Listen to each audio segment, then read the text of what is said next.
Դուք կառավարությունը մոտավորապես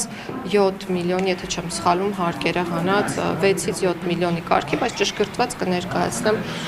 հայտարարագրում իհարկե, ընդ որում սա հավելավճար է, որը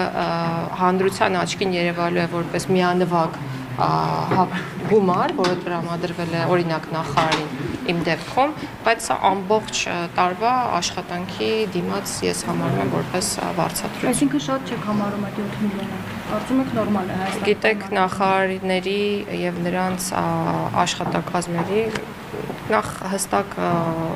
հիերարխիա գոյություն ունի գործակիցների սահմանման եւ ես խոսքի սկզբում նշեցի, որ դա ունի տրամաբանություն կապված աշխատանքի բովանդակության, քանակի, ռիսկայնության եւ ամեն ինչի հետ։ Ես կարծում եմ, որ կառավարությունը եւ ոչ միայն կառավարությունը, այլ նաեւ դատարանները, իրավապահ համակարգի ներկայացուցիչները, նաեւ ինչու ոչ օրենսդիր մարմնի ներկայացուցիչները կատարում են այնպիսի